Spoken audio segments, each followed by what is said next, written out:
dwarfs of the Misty Mountains have come to claim their beach holiday and their all-inclusive buffet. Hey, how's it going, guys? My name is Jackie Fish, and today we are back with another online battle. Today, taking a look at the Dwarven D-Day landing against Vampire Coast. And Vampire Coast have come prepared to deal with this. They've got carronades, they've got good old best, they've got a lot of magic, and a lot of undead.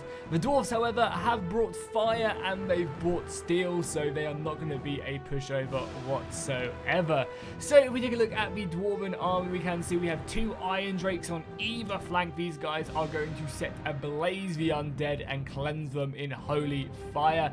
In the center, we have a whole range of Dwarven Warriors. Again, these guys are going to be a very kind of cheap but effective front line. We've got 2 units of Quarrelers, and we obviously have 4 Grim and a Organ Gun, as well as 2 units of Hammerers and a Gyrocopter or 2 as well, which is pretty exciting. These are going to have to be used very, very carefully, though. Obviously, having the gunners being able to shoot them down pretty effectively will be kind of scary. But if we take a look at the other side of things, the Vampire Coast, as you already see Bess unleashing hellfire upon the opponents. We'll obviously see where that cannon lands momentarily. They have some zombie pirate gunnery mob. They have 2 units of animated hulks, which again actually look absolutely awesome back here. I haven't really seen this unit too much. Looks amazing. I really, really do. So 2 units of them on either flank. We do obviously also have a gunnery wight as well, going to be buffing up all of the cannons and the carronades.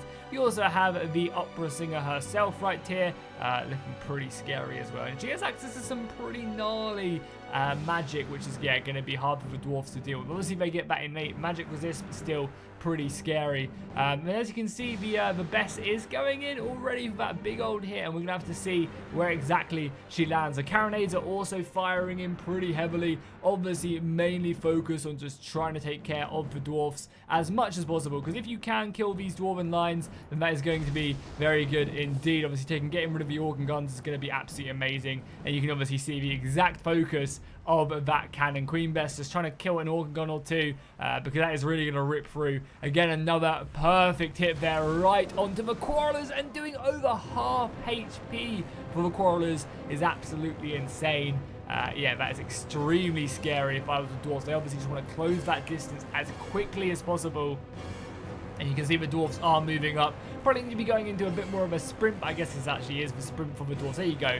Now jumping off into a little bit of a faster march. And maybe basically just a closed distance, because as soon as this distance is closed and the dwarfs can get in there, the infantry will just cut them apart. Obviously, they have to worry about the animated hulks, but besides that, you know, the dwarfs should have a pretty easy time of it. And there you go, the brimstone guns from the gyrocopters finding their mark. Another perfect hit right there on the Dwarven Warriors on the front line from Bess. And all this time as well, you got to remember, we also have the carronades unleashing hell. These guys, again, won't be doing as effective as Bess is, but still very nice indeed. And yeah, Bess is already up to 23 kills, so not bad. If that can be kept alive this entire battle, that is going to be deadly. And you can see these gyrocopters have kind of been thrown forward a bit prematurely, I think. They're taking a lot of fire, and this is like cheap, effective fire from the zombie pirate gunnery mob. Just able to really pick away at the gyrocopters, and I definitely like the way the Vampire Coast player has positioned these guys to be able to do this, because this is an expensive unit. The gyrocopters aren't cheap. They're about 6, 7, I think even 890 gold or something. Maybe that's the brimstone one.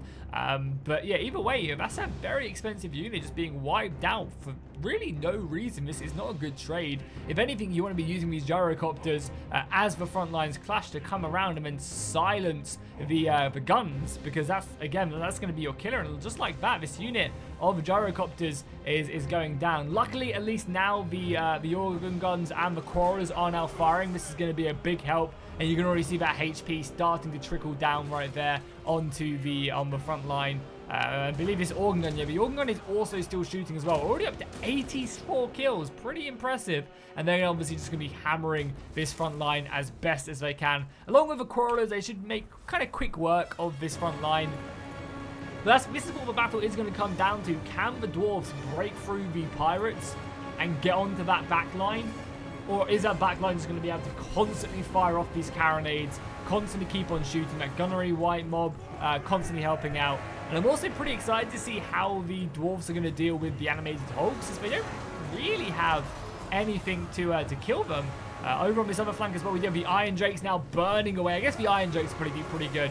And we have some Hammerers fighting against some zombie pirate mob, which is pretty embarrassing, right? It's like these hammerers have come for like the ultimate showdown to prove their worth as a Dwarven warrior, and they get thrown up against some zombie pirate mobs. Yeah, I don't think that's gonna be their telling moment whatsoever. These guys are gonna crush these guys, the pirates, into pieces.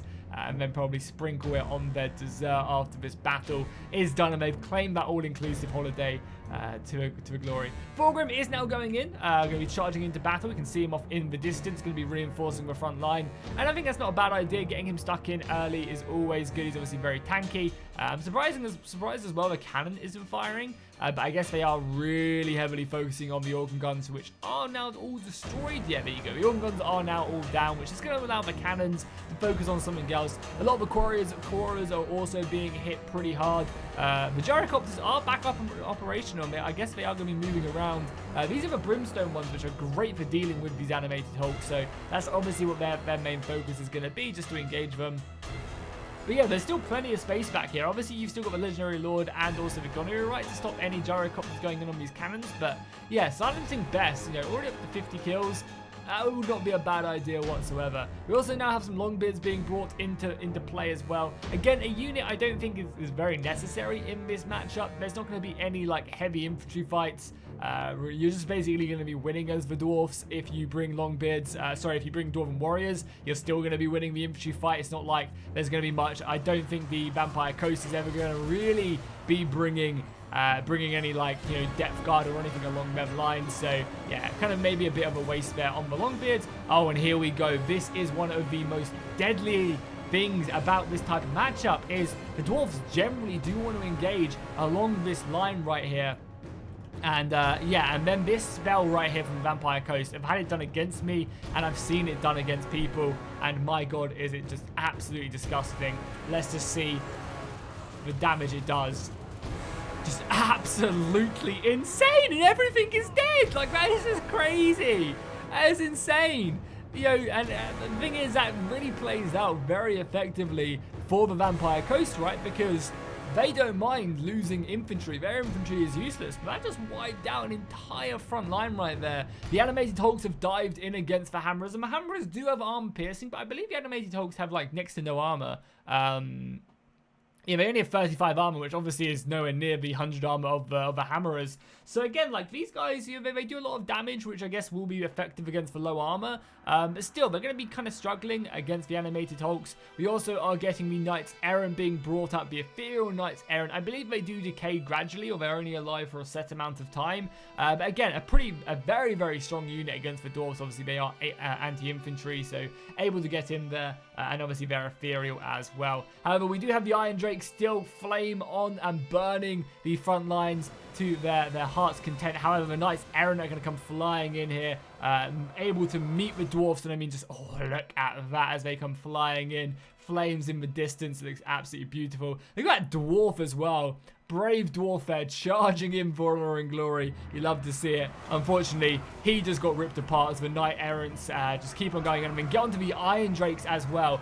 Kind of pretty crazy that they can throw the dwarves in clad armor, the heaviest armor, and they just throw them into the abyss. But either way, able to get stuck in. Bounce power is slightly in favor of the Vampire Coast, but not massively. The Iron Drake's over on his other flank, able to come in, and here we go. The lady herself, Queen of the Opera, moving in, and it's again, it's hard. I don't think the dwarfs have much to really deal with this.